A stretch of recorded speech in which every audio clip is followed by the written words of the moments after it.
Hello, everyone, and welcome to Literary Tales.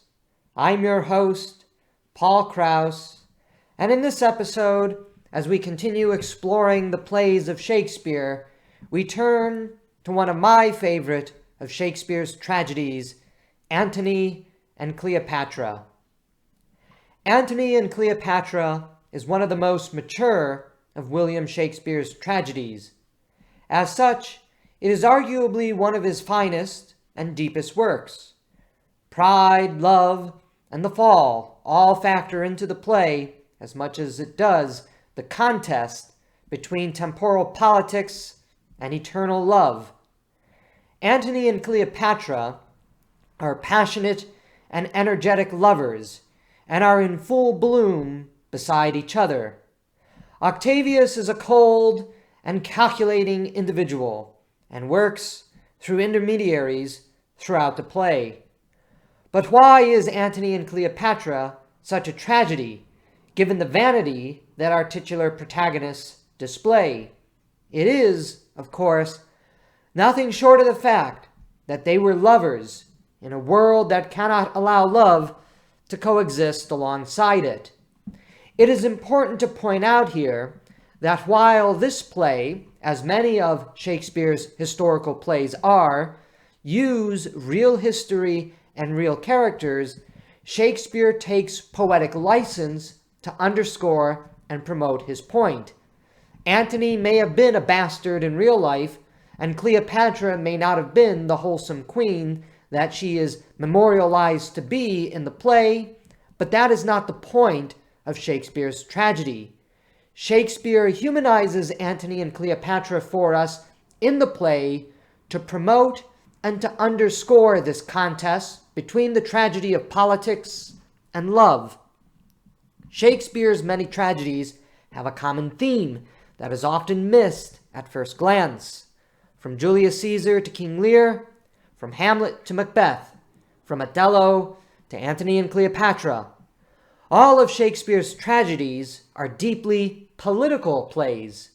In fact, all of Shakespeare's grand tragedies have the political as the foundation of their tragic nature, the cornerstone that makes these plays tragic. It is as if Shakespeare is revealing his hand to us concerning the tragic nature of politics and having his tragedies be saturated in the muck and the mud of politics. Antony and Cleopatra, in this respect, doesn't stand out insofar that it is another tragedy set in the hell of the political. On another hand, it does stand out, precisely because of its political nature. As stated, Antony and Cleopatra is one of Shakespeare's most mature works. It is one of the latest plays composed in Shakespeare's life, and therefore contains Shakespeare's deepest thoughts about politics, relationships, and love, themes that he may have explored in his other plays, but themes that come to fruition in this play. Shakespeare's life of the mind, his wrestling with turbulence, change, and political revolution, all come to the fore in this most remarkable and appropriately passionate drama.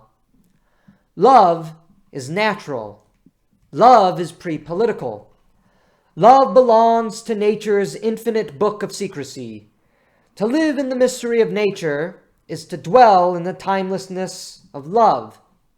That is the sin of Antony and Cleopatra, so to speak, more than their lust for each other.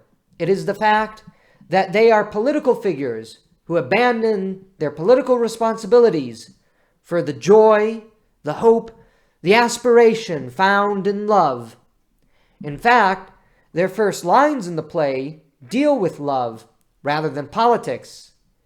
"If it be love indeed, tell me how much," Cleopatra says to Antony in the first scene.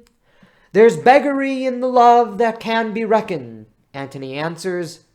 "I'll set a bourne how far to be loved," Cleopatra responds. "Then must thou needs find out new heaven, new earth," Antony concludes. In their dialogue on love, we also see the prefiguration of love's timelessness. New heaven and new earth are the products of love. Whether Antony and Cleopatra love each other or simply indulge in their fantastical lusts has often been debated among scholars. Shakespeare may have used Thomas Norse's translation of Plutarch's Lives as the basis of the historical plot, but the play is not a historical drama, as Samuel Taylor Coleridge wrote in his laudatory reflection on the play in the 19th century. There is not a shroud of cruelty in Antony's reality. The cruel Antony that we find in Plutarch in the historical account is absent in Shakespeare. Likewise, Cleopatra is not portrayed as a seductive killer and schemer, though she was certainly that in real life. No, Shakespeare does what all great artists do. He takes historical characters and brings them to life, but in doing so, also communicates through his creation the timeless truths and reflections which the poet wants to communicate and to tell the world. Those reflections, those timeless truths that often endure long after the artist's death. Shakespeare deliberately blurs the line between love and lust between our two characters. There is thrilling dialogue of sensualism between Antony and Cleopatra, the type of romantic dialogue that makes the heart flutter. In those dialogues, there are also displays of self-obsessed vanity and pride, which make us wonder if the two do love each other, or whether Antony is a mere prop for Cleopatra's sexual voraciousness, and Cleopatra a mere plaything for Antony's libido. That is part of the genius of Shakespeare. He blurs that line to keep us guessing, to keep us thinking, but in doing so, we also come to sympathize with Antony and Cleopatra in the face of the cold and calculating Octavius and his ambitions for a totalizing universal peace. The contrast between the main characters cannot be starker.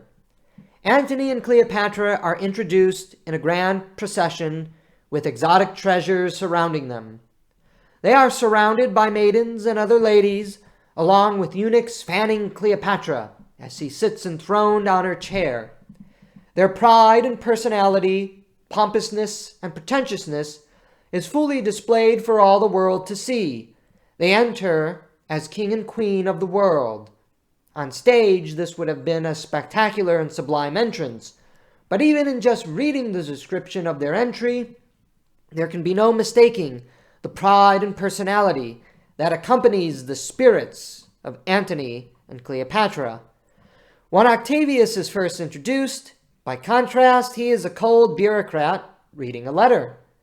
Lepidus enters with his train to discuss politics with Caesar's heir. Octavius enters the stage without a grand procession, without giggling girls and servile eunuchs, or without any memorable speech. He banally reads over a letter at a desk as Lepidus enters, and they discuss the banality of politics. Octavius is a bureaucratic man through and through, so much so that as the play develops and he thrusts himself into the middle of the battle for the fate of the world, Octavius never actually gets his hands dirty, like Antony or Cleopatra. Instead, he always commands a lackey, a subordinate, a lieutenant, to execute his will.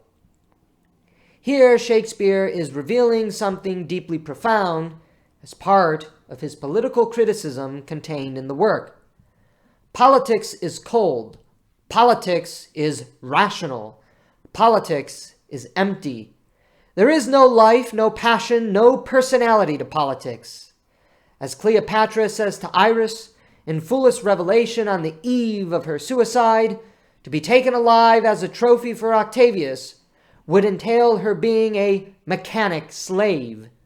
Cleopatra, voluptuous and lively Cleopatra, would become a mere lifeless cog, a trophy, a piece of mechanical work in the machinery of Octavius's Roman Empire. Iris says it best in response, "The gods forbid it." Such a life would be unbefitting of Cleopatra. It would be a cruel and hollow empty slavery to a woman who possessed the wealth of Egypt and the heart of Antony, the soulful personality that we all imagine and which has been displayed time and again on the big screen for us. The woman whose playful sex with Antony entranced the great general into becoming a teenage boy, forever lost in the pleasure of her bedchamber, cannot now become a slave to the chains of the politics of sterility offered by the Roman Empire. But Cleopatra's statement also reveals a stark truth that Shakespeare has been communicating ever since the introduction of Octavius. Returning to the second act of the play, Antony travels to Rome, where he's surrounded by the triple pillar that rules over the world, Octavius, Lepidus, and himself. Though Sextus Pompeius is an annoying fourth leg in this three-man battle, he is eventually pushed aside. Rome and the politics that Rome embodies in the play is the center of the passionless world. There is no personality among the men as they talk politics and the pursuit of power. They become serious men, entering the scene in warlike manner. They give no passionate or sensual speeches. They say nothing memorable, and this is especially true in the contrast of the Antonys in the play. Antony in Rome is a cold, calculating, passionless individual. He is a politician through and through. None of his memorable lines are in the domain of politics. The Antony who is beside Cleopatra, the Antony who is in love with Cleopatra, gives us all the memorable, passionate moments of the play. Octavius's anger toward Antony is over a mere political technicality, the type of technicality that bureaucrats get enraged over. "You have broken the article of your oath," he says, "which you shall never have tongue to charge me with." Octavius is angry simply over broken promises in war. Antony responds rather pedantically, offering no passionate speech. But Antony is not without succumbing to the dry sterility of politics. Amidst Octavius, Lepidus, and Pompey, he too, as we've mentioned, is a passionless and pragmatic politico. His marriage to Octavia is not out of any love or desire, but merely for political purposes, to secure his Eastern inheritance and to keep Octavius off his back. Yet, here we see, in Rome, the Antony whom we saw entering the stage in grand pomp and circumstance become a truncated version of himself. Antony's indulgence in the world of sterile and loveless politics does have consequences. Cleopatra hears news of Antony's actions and frets. She is concerned that Antony is a liar and a traitor. Love and politics cannot mesh together. Alas, Antony's return and his embrace of her soothes her worry, and the two fall back into the world of sport and play in each other's arms. Shakespeare presents a deep contrast between the world of politics and the world of nature, the world of love, nature's infinite book of secrecy. To dwell in the mystery of nature is to dwell in the mystery of love. That is precisely what Antony and Cleopatra do when they are together. Waiting for Antony is so agonizing that Cleopatra says that she will sleep out this great gap of time while my Antony is away. Charmian is aghast at Cleopatra's antics, especially given her status as queen and ruler of Egypt. "You think of him too much." Cleopatra snappily responds, "Oh, 'tis treason. 'Tis treason to reject and ridicule love, for love is the only thing that truly matters in life." This is what Antony and Cleopatra understand, and this is what Shakespeare presents for us whenever they are in each other's arms. Time only exists for Cleopatra in the presence of Antony. Her bubbliness and vivaciousness are brought out when she bears her sensual personality beside him or talks of him to her servants. Likewise, time only exists for Antony in the presence of Cleopatra. Antony is fully himself beside Cleopatra. Away from her, he becomes a cold, calculative, and robotic man, every bit as callous as the other Romans of the play, frozen like a statue outside of time. Politics, Shakespeare is slowly informing us throughout the course of the play, chases love away. In fact, politics and love cannot coexist whatsoever. Politics must destroy love. It must eradicate passion from the world and destroy nature's infinite book of secrecy. Despite the vanity that Antony and Cleopatra display, they are also the only two characters who speak any wisdom during the play. And here again we see the ironic genius and the subtle irony of Shakespeare. As mentioned, Cleopatra is attuned, pardon the pun, to the mechanical reality of politics when she decides against being taken as a mechanic slave by Octavius. Antony's first major speech, his most memorable, and it contains the great wisdom of the play that we see in the contrast between the horror and the emptiness of politics and the power and the passion of love. Let Rome and Tiber melt, and the wide arch of the ranged empire fall. Here is my space. Kingdoms are clay, our dungy earth alike feeds beast as man. The nobleness of life is to do thus. When such a mutual pair and such a twain can do it, in which I bind, on pain of punishment, the world to weet, we stand up peerless. In Antony's passionate and memorable speech, we are rapidly given, in a stroke of ironic Shakespearean genius, so much to feed on. As hitherto stated, the worlds of love and politics cannot coexist. When Antony says, "Let Rome and Tiber melt, and the ray and the wide arch of the ranged empire fall, here is my space," he is prophetically speaking of the temporality of politics and the futility of a life spent in pursuit of an arch, that wide arch of empire that will not stand the test of time. When he declares that his space is beside Cleopatra, he speaks of the eternal space of love. This is followed up by a declaration on the temporality of the world and life therein.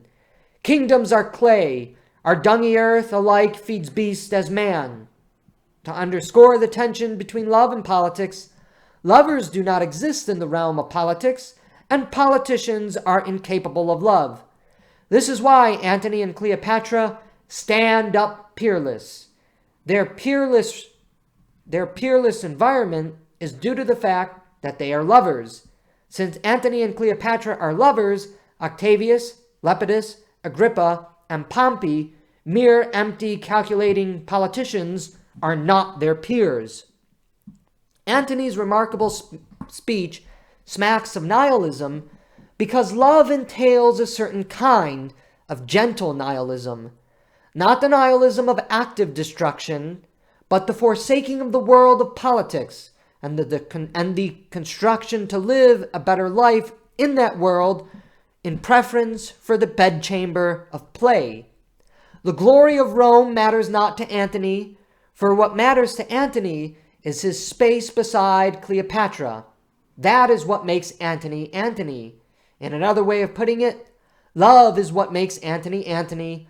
Love is what makes Cleopatra Cleopatra.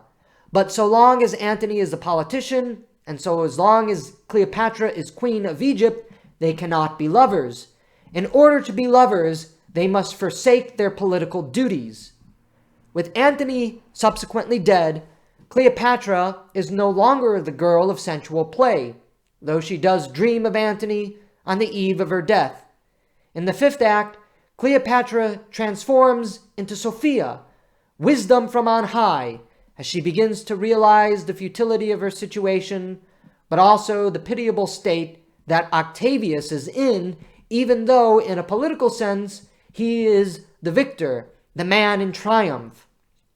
My desolation does begin to make a better life, she says. 'Tis paltry to be Caesar, not being Fortune. He's but Fortune's knave, a minister of her will. Here is Cleopatra's utterance of ironic wisdom from Shakespeare's pen. She asserts that to be hyper-political, as Octavius is to be a slave to politics. Octavius is not free. He is but a minister of Fortune's will. Fortune here is the stand-in for politics. By contrast, it is in love that we are free. It is in love that we break away from the chains of slavery, the slavery of politics, the slavery of life in the world, to enter that free world, that free space of love. Cleopatra's wisdom continues to unfold itself when she later says to one of Octavius's lackeys, "This mortal house I'll ruin. Do Caesar what he can. Know, sir, that I will not wait pinioned at your master's court." Cleopatra has come to understand the mortality, the temporality, the dungy reality of these empires of clay. The prestige and power of Egypt resides in Cleopatra. With Cleopatra gone, the prestige and power of Egypt, the jewel of the Mediterranean, will vanish with her. This is what Octavius doesn't recognize. That is why Octavius wishes to take Cleopatra captive, to have her as an exotic trophy that would bring the wealth of Egypt into Rome. But should Cleopatra die and Octavius seize Egypt for himself, the glory and the splendor of Egypt will disappear. Cleopatra will not allow this to happen. She does bring ruin to the mortal house of Egypt that Octavius foolishly thinks he can capture. In the contrast between Octavius's wish to capture Cleopatra alive and Cleopatra's decision to ultimately kill herself, we see Shakespeare presenting for us the reality of the world that we ourselves live in. We may think we can capture the glory of the world through the creation of kingdoms of empires, but those kingdoms and empires eventually fall. The only thing that really lasts forever is love, and it is love that brings freedom. It is love that brings the freedom to act, the freedom to choose, the freedom to be differentiated from Fortune's knave, a minister of Fortune's will. The reality of the tragedy that is Antony and Cleopatra is the fact that Antony and Cleopatra were lovers in a world that could no longer afford the dangerous reality of love. As we've mentioned, love threatens the political and must be eradicated from the world if the world of politics is to consummate itself. The world that Antony and Cleopatra find themselves bodily occupying is the realm of politics, but their spiritual realm, the realm of the heart, so to speak, is independent of the political world. Antony is an emperor. Cleopatra is queen of Egypt. But this is not what Antony and Cleopatra truly are. They are instead lovers, locked in eternal embrace in the world of loving sport and play, the bedchamber of fun. It is in the bed, in each other's arms, where Antony and Cleopatra truly become themselves. That time, oh times, I laughed him out of patience, and that night I laughed him into patience, and the next morn, ere the 9th hour, I drunk him to his bed, then put my tires and mantles on him, whilst I wore his sword. In this memorable and sensual aside by Cleopatra, she reveals herself to be the girl of eternal play. It is in the bed, dressed up and playing games with Antony, that her personality and her true spirit is manifested. As she bears herself, breast and all, to Antony, Cleopatra comes to life. As Cleopatra comes to life in this world of nature's play, Antony also comes to life. He forgets the burden of war and politics and freely, joyfully embraces Cleopatra as the two become one in love. After all, it is when Antony and Cleopatra are separated from each other that Antony becomes a carbon copy of the cold and calculating Octavius, and Cleopatra sleeps away time until Antony's return, as if dead, only to be resurrected by Antony's love. After being defeated at the Battle of Actium, in which Antony saw his beloved flee to the open sea, prompting him to give chase like a dotting mallard, it is beside Cleopatra that he is returned to life, thus pairing the two as each other's resurrecting agents. When he catches up with Cleopatra, he tells her, so poetically and poignantly, that she was the only thing that mattered to him. The glory of war, the victory of battle, the grand ships, and all the soldiers under his command meant nothing if Cleopatra was not by his side. Antony's love for Cleopatra, then, is the life force that moves his blood. You did know how much you were my conqueror, he tells her after meeting her again in defeat. Love conquers all. Despite having lost his political and military reputation and abandoning his men and material in the pursuit of Cleopatra, Antony is once again Antony in love. Despite having lost everything, he finds himself and finds his joy in Cleopatra's embrace. Despite losing the world, he has gained Cleopatra. Come, he says, let's have one other gaudy night. Call to me all my sad captains. Fill our bowls once more. Let's mock the midnight bell. Cleopatra answers, it is my birthday. I had thought I'd held it poor. But since my lord is Antony again, I will be Cleopatra. As mentioned, Antony is Antony and Cleopatra is Cleopatra only in their embrace of each other in love.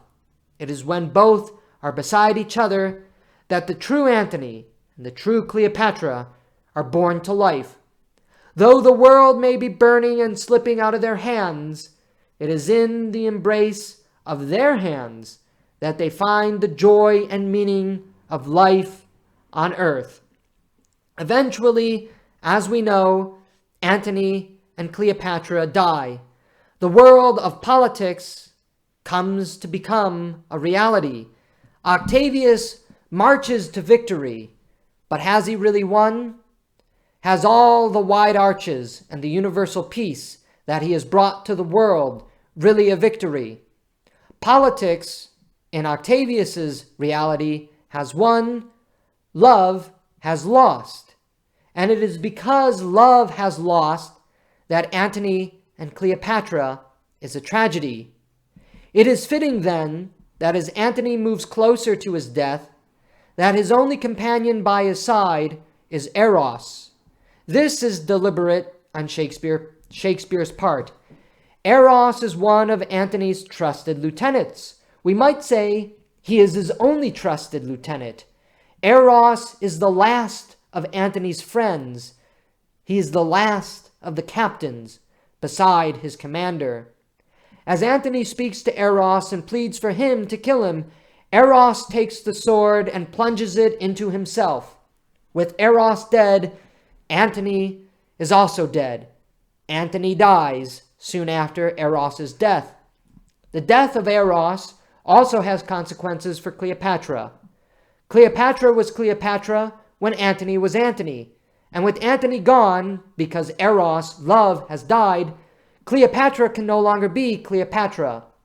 So with Eros's death, we rapidly move toward the death of Cleopatra. She cannot live in this world without Eros either. And so, as Cleopatra entered the world in love, so Cleopatra will leave the world in love. Give me my robe, put on my crown. I have immortal longings in me. Now no more the juice of Egypt's grape shall moist this lip. Yare, good Iris, quick, methinks I hear Antony's call. I see him rouse himself to praise my noble act. I hear him mock the luck of Caesar, which the gods give men to excuse their after wrath. Husband, I come. Now to that name, my courage, prove my title. The heart surely does flutter as Cleopatra kisses her companions and they all fall dead, coming into the afterworld with Antony to be reunited in love even after death. Just as Cleopatra entered in crown and scepter at Antony's side, so she departs to join with Antony again with crown and scepter, the crown and scepter of love. Cleopatra was queen of the world with Antony as her lover, for one is a queen when one has a lover. So to prove her title, she returns to Antony in love as they cross over from this life to the next, offered only in and through love.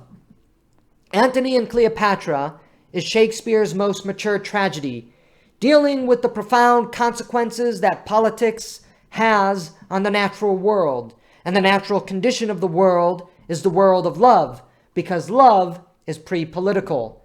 Antony and Cleopatra must die because the world of love that they represent is being superseded by the world of bureaucratic managerial universalism represented by Octavius and the Roman Empire. After all, it is Octavius who utters those haunting words, "The time of universal peace draws near." The pursuit of politics and the pursuit of power under the guise of universal peace is nothing but a tragedy. Octavius is a slave in his victory. Antony and Cleopatra become one again and freed in their defeat. They are reunited again in that realm of abundant love that never ends. Shakespeare reveals this symbolism of the play to us as Antony and Cleopatra die. For all who has the eye to see and the ears to hear, we can see it and hear it clearly. Antony dies because love has died, and because love has died, Cleopatra must die with her beloved. Methinks I hear Antony's call. I see him rouse himself to praise my noble act. I hear him mock the luck of Caesar, which the gods give men to excuse their after wrath. Husband, I come. Now to that name, my courage, prove my title. It is in love that Cleopatra has the courage and the freedom to rejoin Antony in that world, the only world that matters.